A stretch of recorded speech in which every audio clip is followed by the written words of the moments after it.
안녕하세요. 엄마가 읽어주는 책 어밀책입니다.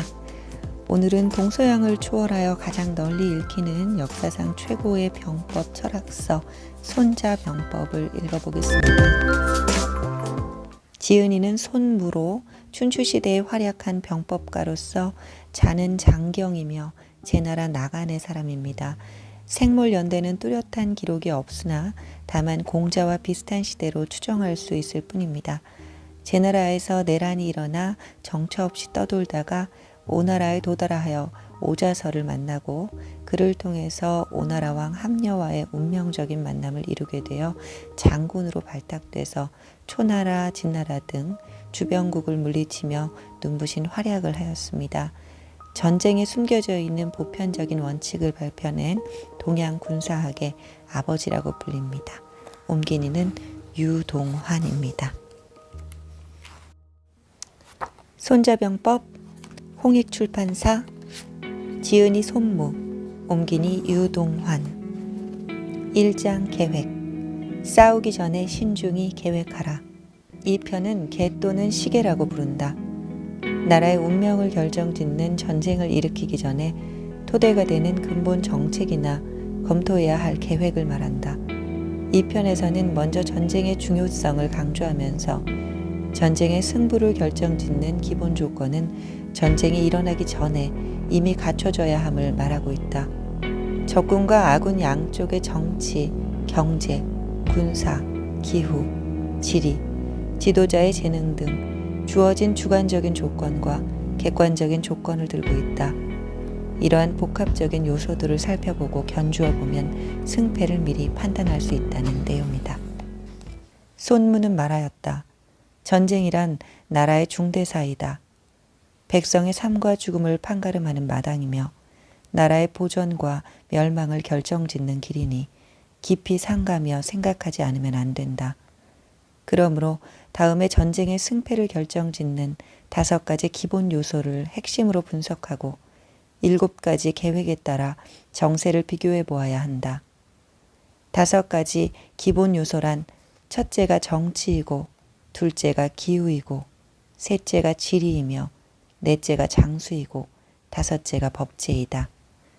첫째 정치란 백성으로 하여금 전쟁에 대하여 군주와 똑같은 의지를 갖게 하는 것이다.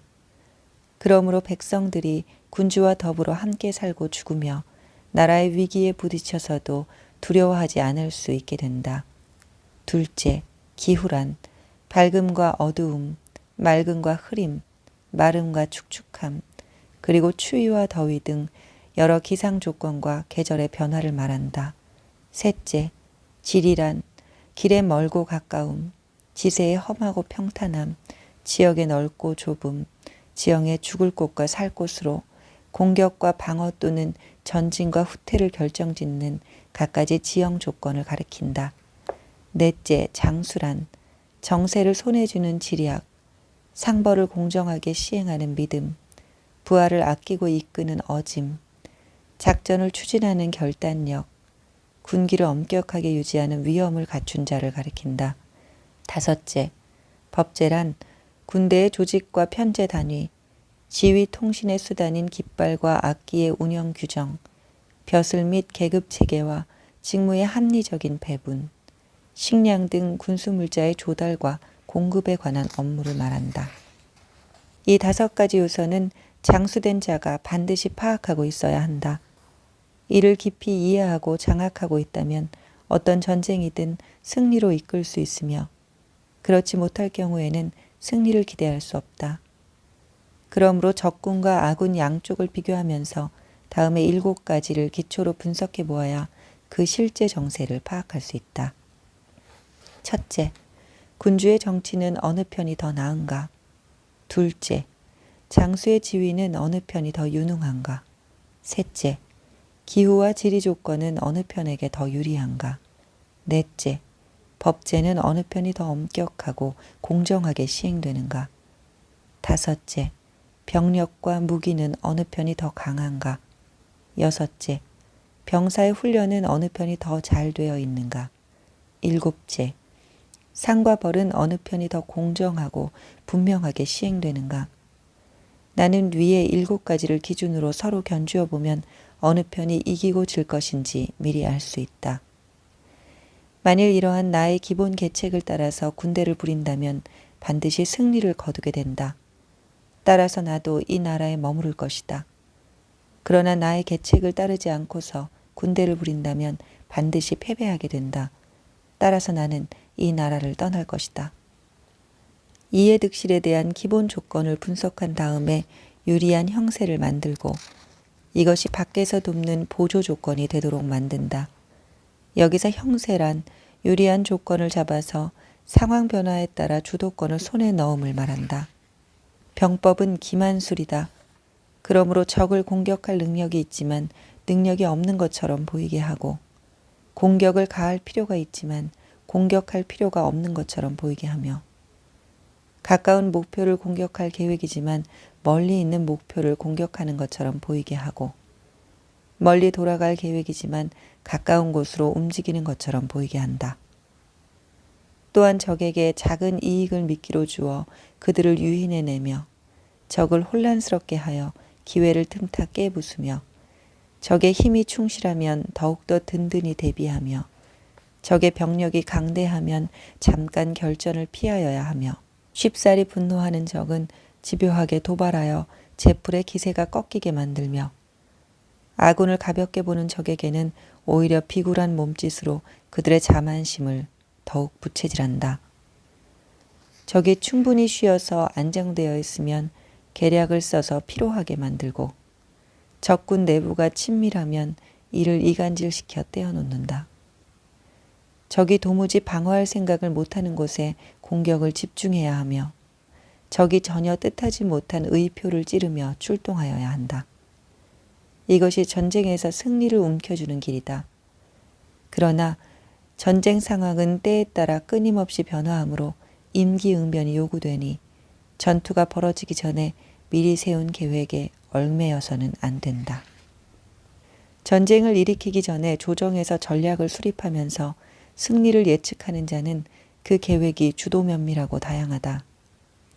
그러나 전략을 수립하면서 승리를 예측하지 못하는 자는 그 계획이 치밀하거나 충분하지 못하다.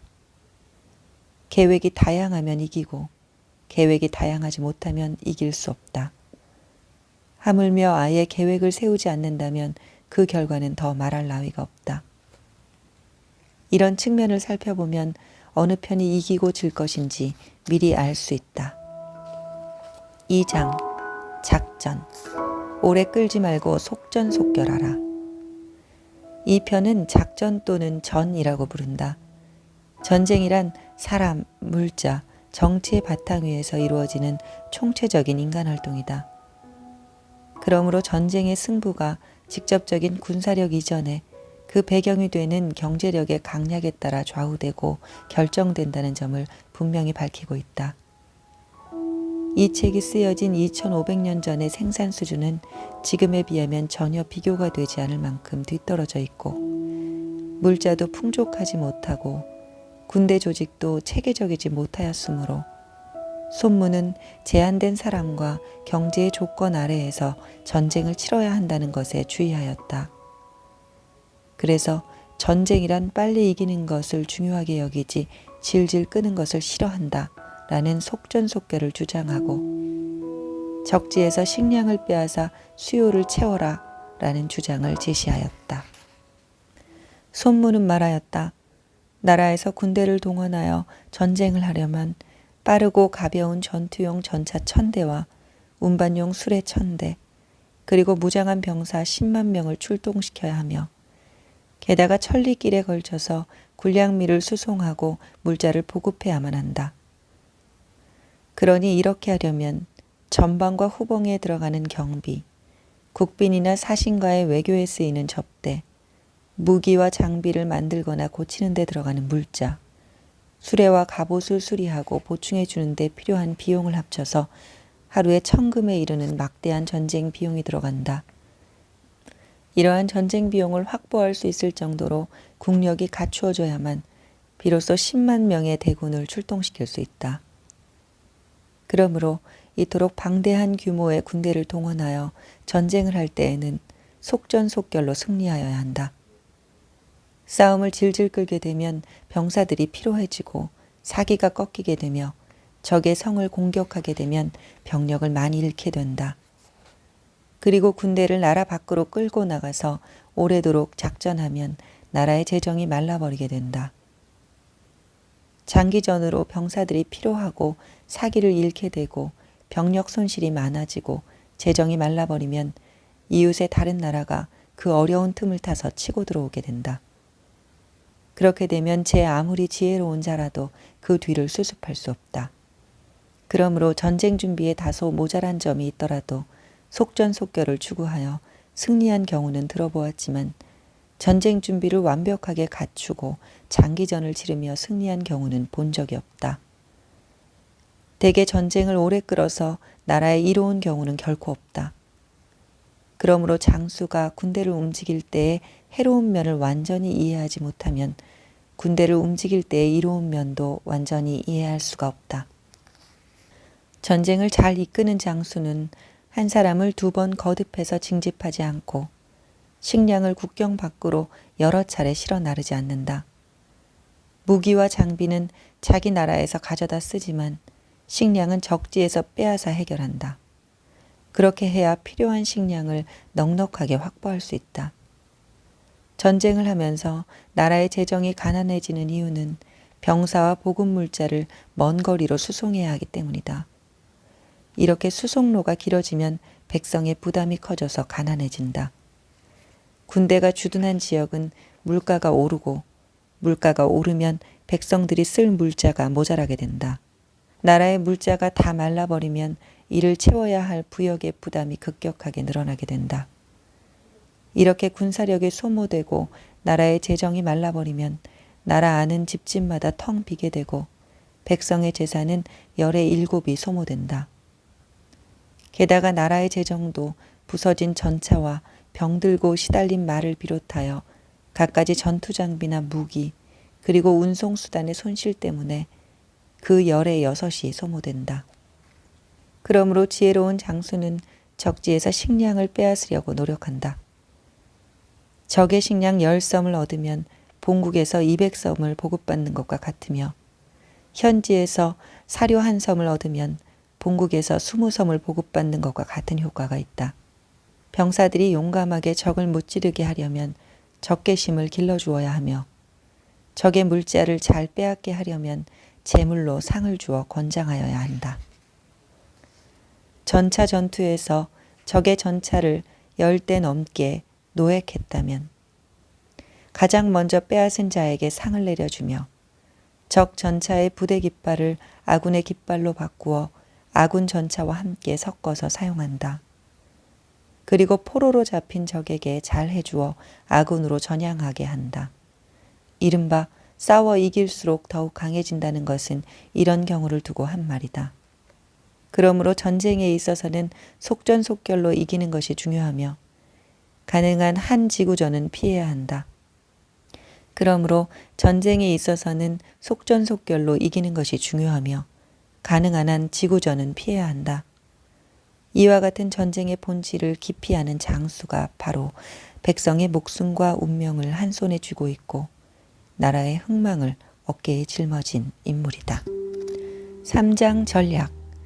적을 알고 나를 알면 100번 싸워도 위태롭지 않다. 이 편은 공 또는 모공이라고 부른다. 실제 전쟁에 들어가기에 앞서 세우는 공격 전략과 전술에 관한 문제를 논하고 있다. 여기서 손자가 말하는 모공이란 전략 전술로 적을 무릎 꿇게 한다는 뜻이다. 그는 가장 좋은 결과는 싸우지 않고 목적을 달성하는 것이므로 전면전보다는 모략술로 평화롭게 이기는 편을 좋아하였다. 그 밖에 싸움에서 승리와 패배의 의미, 공격 목표와 작전 방법, 승리를 예측하는 방법 등이 포함되어 있다. 그리고 적을 알고 나를 알면 100번 싸워도 위태롭지 않다라는 명언으로 결론을 맺고 있다. 손무가 말하였다. 전쟁의 법칙에 따르면 적국을 온전히 두고서 굴복시키는 것이 최상책이며 전쟁을 일으켜 적국을 깨부수고 굴복시키는 것은 차선책이다. 적의 전군을 온전히 두고서 항복시키는 것이 최상책이며 전투를 벌여서 전군을 깨부수고 항복시키는 것은 차선책이다. 적의 대대를 온전히 투항시키는 것이 최상책이며 적의 대대를 격파하는 것은 차선책이다. 적의 중대를 온전히 굴복시키는 것이 최상책이며 적의 중대를 무찌르는 것은 차선책이다. 적의 분대를 온전히 생포하는 것이 최상책이며 적의 분대를 베어 죽이는 것은 차선책이다. 그러므로 싸울 때마다 이기는 것은 최선의 방법이 아니며 싸우지 않고도 적을 완전히 굴복시키는 전술이 가장 좋은 방법이다. 따라서 전쟁에서 최상책은 계략으로 적을 굴복시켜 승리를 거두는 것이며 차선책은 외교를 통해서 적의 동맹을 끊어버려서 적을 굴복시키는 것이다. 그 다음 방법은 병력을 동원하여 야전에서 적군을 격파하여 승리를 거두는 것이며 가장 나쁜 방법은 적이 지키고 있는 성을 직접 공격하는 것이다. 이렇게 성을 공격하는 공성전은 어쩔 수 없을 경우에만 선택하는 방법이다. 이렇게 성을 공격하는 공성전은 어쩔 수 없는 경우에만 선택하는 방법이다. 성을 공격하는 데 필요한 방어용 방패와 엄호용 수레인 분혼을 제작하고 공성기구와 장비를 갖추려면 3개월이 들어간다. 또한 성을 관찰하고 공격하기 위한 흙망루를 쌓는데도 3개월이나 걸린다. 이와 같이 공성 준비를 하는 동안에 장수는 초조와 분노를 이기지 못하고 무리한 공격 명령을 내려 휘하의 병력을 개미떼처럼 성벽에 기어오르게 한다. 그 결과 병력의 3분의 1을 죽음으로 내몰지만 적의 성은 무너뜨리지 못한다. 이런 까닭에 함부로 성을 공격하는 재앙을 무릅써서는 안 된다고 하는 것이다. 그러므로 전쟁을 잘 아는 장수는 싸우지 않고도 적군을 굴복시키며 적의 성을 공격하지 않고도 무너뜨리며 장기전을 치르지 않고도 적국을 격파한다. 이렇게 반드시 적국의 모든 것을 온전히 둔 채 천하의 패권을 손아귀에 넣는다. 그러므로 아군의 손실이 없이 완전히 승리를 거두게 된다. 이것이 바로 계략으로 공격하는 모공의 법칙이다. 그러므로 전쟁의 원칙은 병력이 적군보다 10배일 때에는 적을 포위하고 5배일 때에는 적을 공격하며 2배일 때에는 계략을 써서 적을 분산시키며 병력이 적과 비슷할 때에는 전력을 다하여 싸워야 하며 병력이 적군보다 적을 때는 적과 부딪히지 말고 싸움터에서 벗어나야 하며 상황이 뜻대로 되지 않을 때에는 전투를 피하여야 한다. 그러므로 군사력이 처지면서 수비를 굳게 하고 버티면 강력한 적의 포로가 될 따름이다. 장수는 나라를 보좌하는 법팀목이다. 그 보좌함이 주도 면밀하면 나라는 반드시 강성해지며 그 보좌함에 틈이 있으면 나라는 반드시 쇠약해진다. 그러므로 군주가 이러한 장수를 믿지 못하고 군대의 지휘권을 간섭하여 해를 끼치는 경우는 다음에 3가지 상황이 있다. 첫째, 군대가 나갈 수 없는 상황인데도 전진 명령을 내리거나 후퇴해서는 안 되는 상황인데도 후퇴 명령을 내리는 경우이다. 이러한 군을 재갈 물려진 군대라고 일컫는다. 둘째, 군주가 전체 군대 내부 사정을 모르면서 현지 군대의 인사나 행정에 간섭하는 경우이다. 이렇게 되면 병사들이 헷갈리게 된다. 셋째, 군주가 전쟁의 권모술수를 모르면서 지휘를 간섭하는 경우이다. 이렇게 되면 전체 병사들이 자신감을 잃고 의심을 품게 된다. 이렇게 전체 군대 안에 갈팡질팡하고 믿지 못하는 마음이 퍼지면 적국이 그 빈틈을 노리고 쳐들어오게 된다. 이것이 바로 스스로 아군을 혼란시켜서 적이 승리하도록 이끌어준다는 말이다. 전쟁의 승리를 미리 아는 데는 5가지 요건이 있다. 첫째, 싸워야 할 때와 싸워서는 안 될 때를 분명하게 판단할 줄 아는 자는 승리한다. 둘째, 병력이 많은 경우와 적은 경우에 따라 적절하게 다른 방법으로 지휘할 줄 아는 자는 승리한다. 셋째, 장수와 병사, 위아래 의지가 하나 되어 단결하면 승리한다. 넷째, 언제나 모든 준비를 갖추어 놓고 적이 대비 없이 틈을 보이기를 기다릴 줄 아는 자는 승리한다.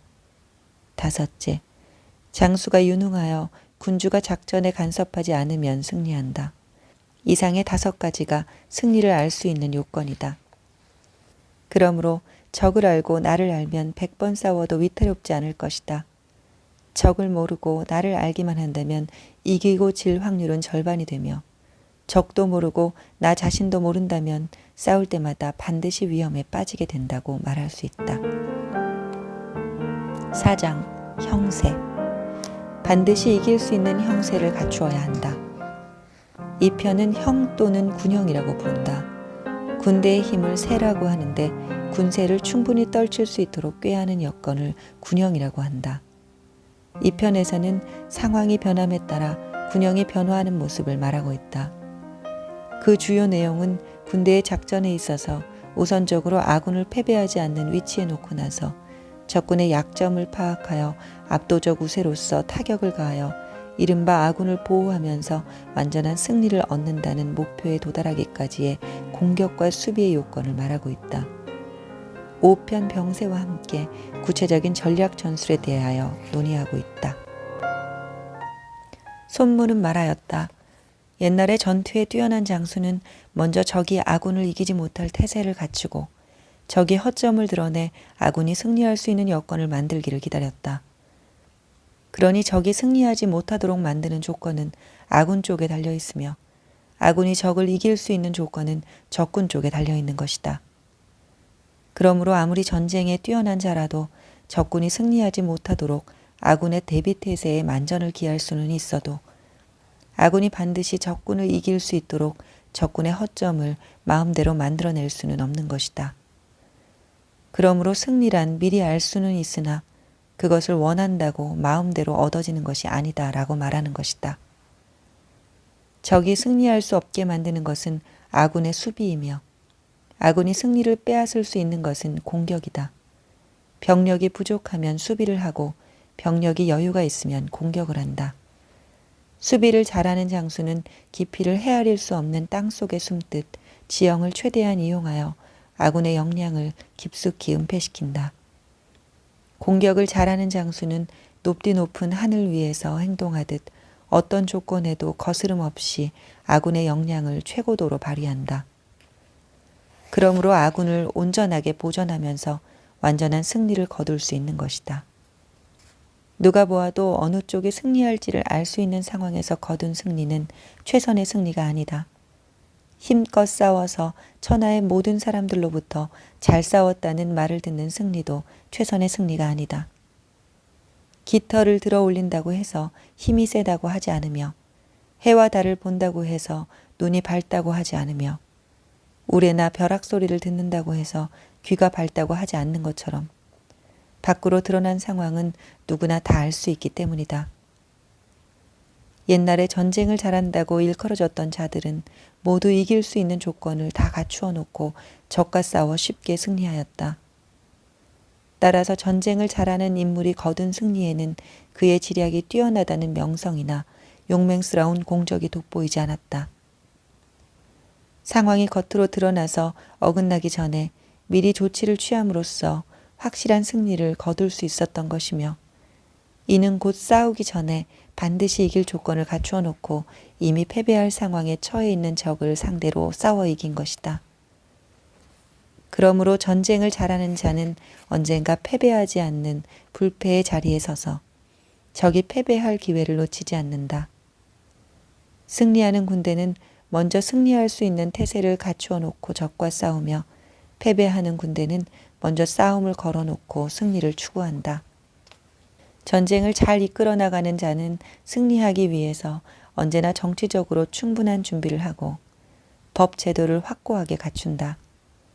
그렇게 해야만 그가 승패의 결정권을 손에 넣을 수 있다. 병법에서 고려해야 할 5가지 요소가 있다.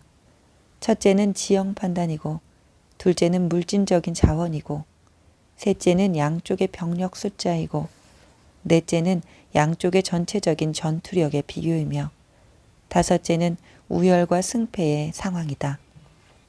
국토가 험난한지의 여부와 크기에 따라서 그 지형을 응용하는 계산이 세워지며 이러한 지형 판단을 바탕으로 거기서 나올 경쟁력이 결정되며 결정된 경제력에 근거하여 투입 가능한 병력수가 계산되어 나오며 양쪽의 투입 가능한 병력수에 근거하여 전체적인 전투 태세와 전투력을 견주어 볼 수 있으며 양쪽의 전투력의 비교에 근거하여 작전의 승패를 판단해낼 수 있는 것이다.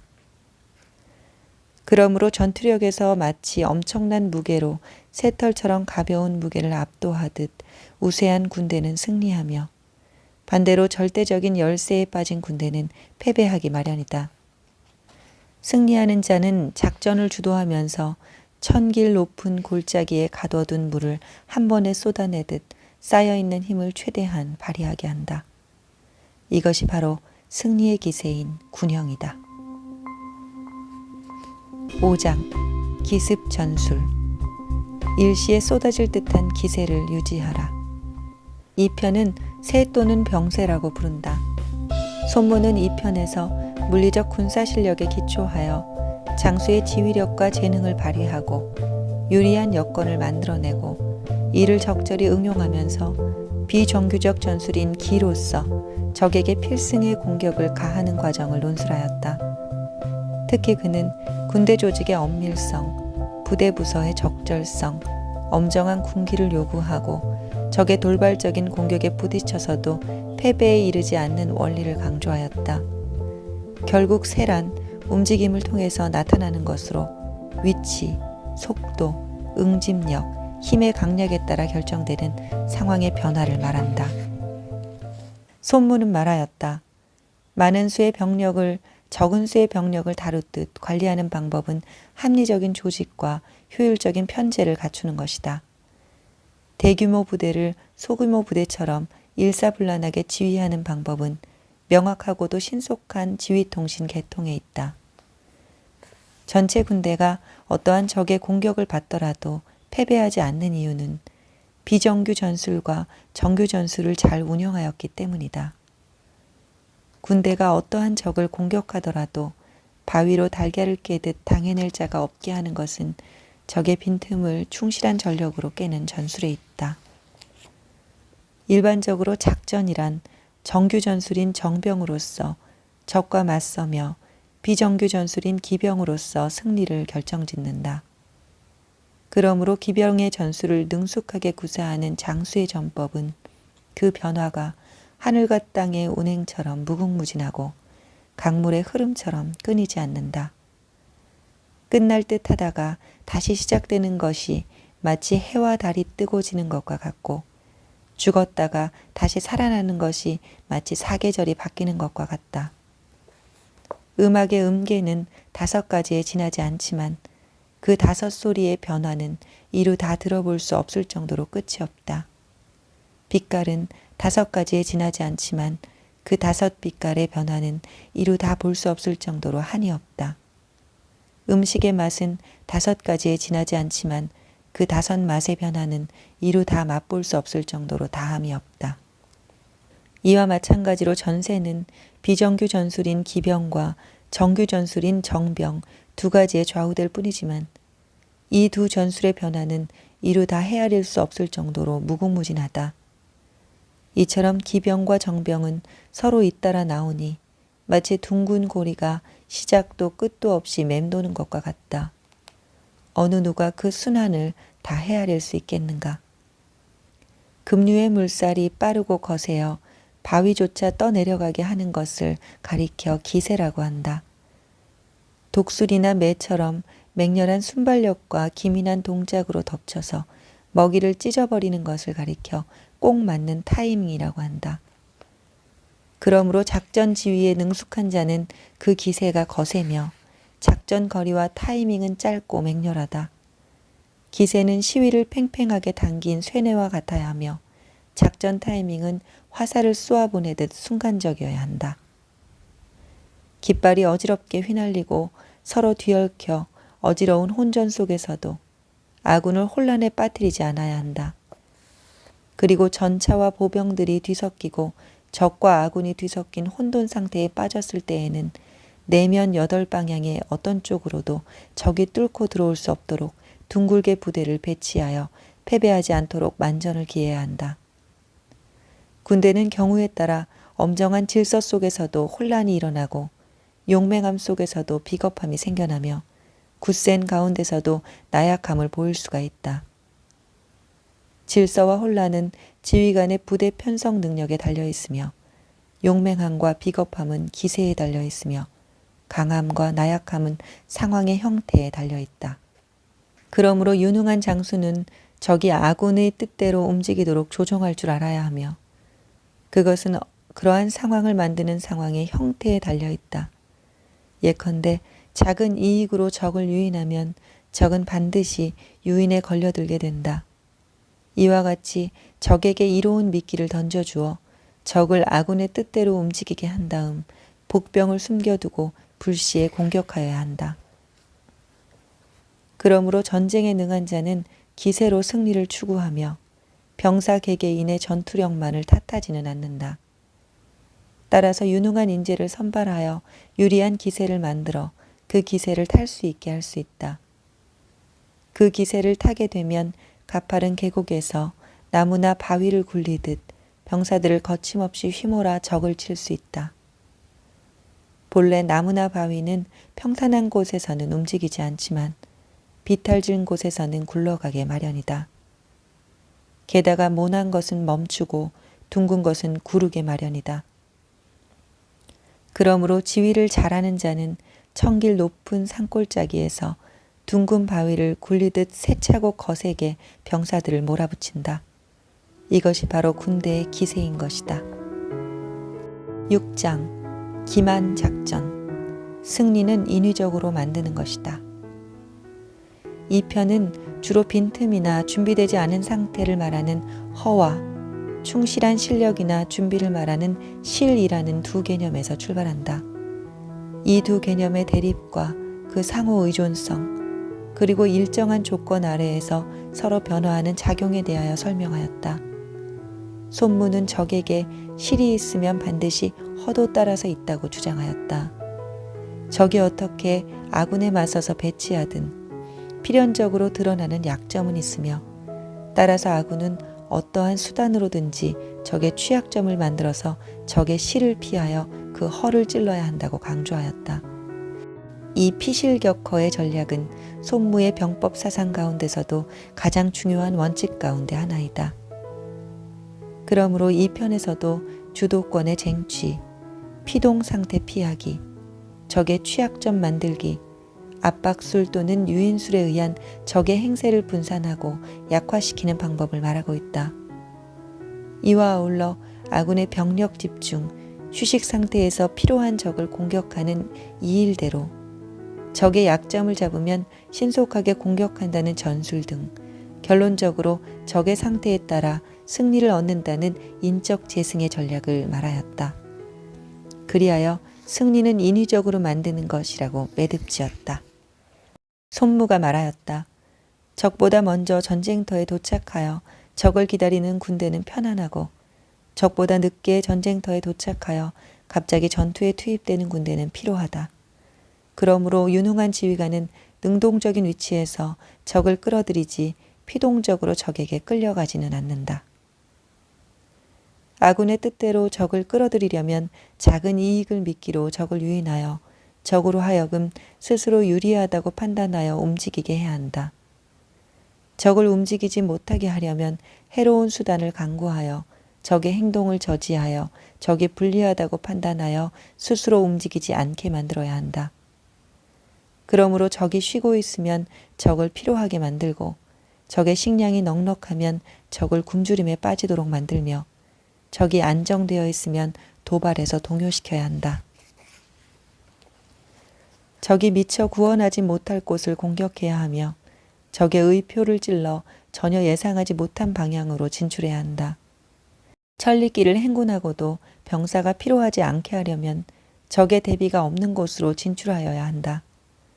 적진을 공격하여 반드시 빼앗으려면 적이 지키지 않는 곳을 공격해야 한다. 적의 공격으로부터 아군의 진지를 꼭 굳게 지켜내려면 적이 공격할 수 없는 곳에서 지켜야 한다.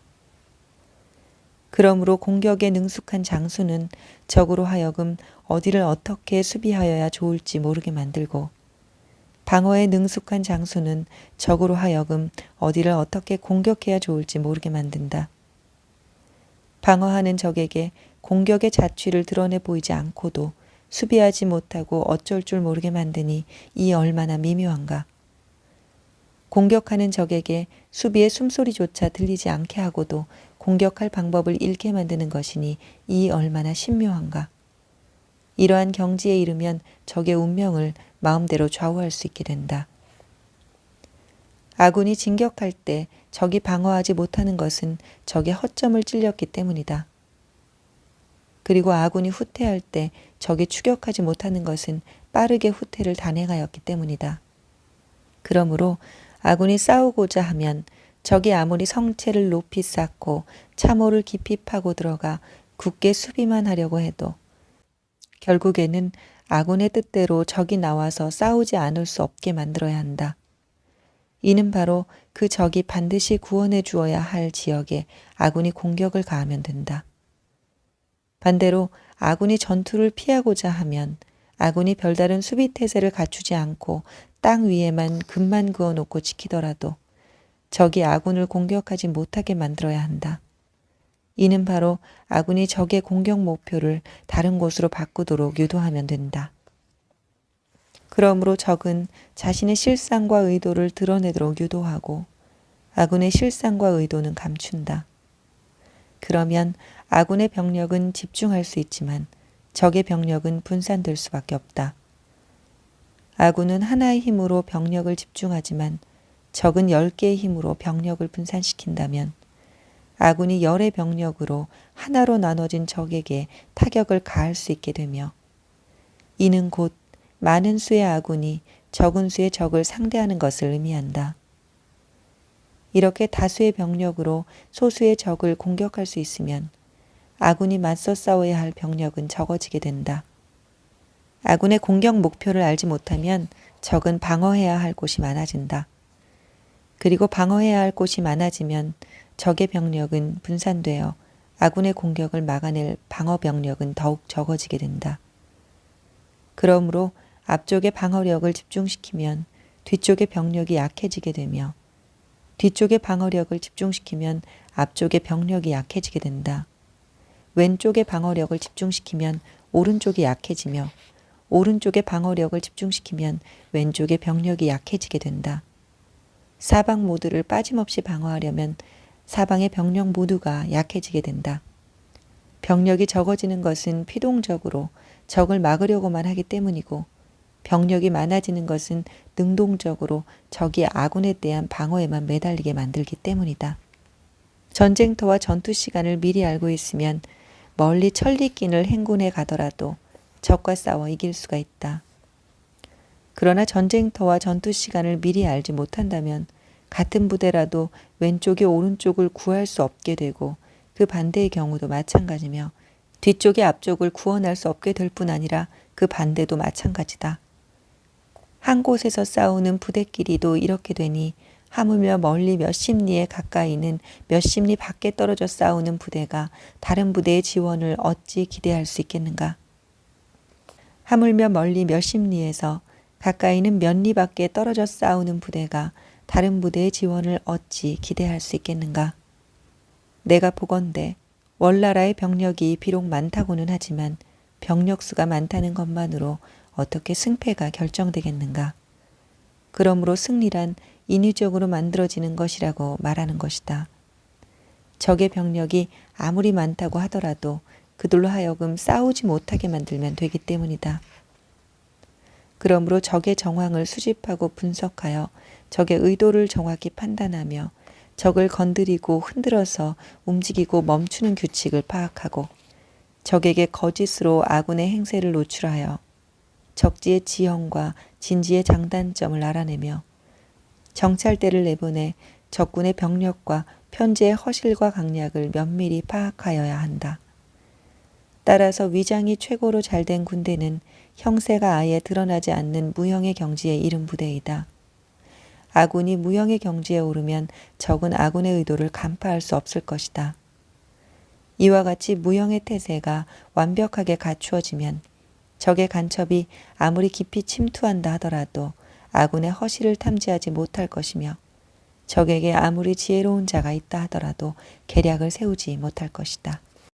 적의 형세에 적절히 다른 조치를 취하여 백성들 앞에서 이겼더라도 대부분의 백성들은 그 승리의 요인이 무엇인지를 알지 못한다.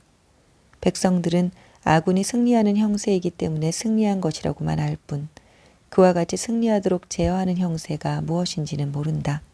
그러므로 한 번 승리를 거둔 방식은 거듭해서 쓰지 말고 적의 상황에 따라 무궁무진하게 변화시켜 대응해야 한다. 군대의 형세는 물과 같아야 한다. 물은 형태가 고정되어 있지 않으니 높은 곳을 피하고 낮은 곳으로 흐른다. 마찬가지로 군대는 적의 강점을 피하고 약점을 공격해야 한다. 물은 지형의 변화에 따라 흐르는 방향이 결정되며 군대는 적의 정황의 변화에 따라 싸우는 방법이 조절된다. 그러므로 물에 고정된 형태가 없는 것처럼 군대에는 고정된 형세가 없다.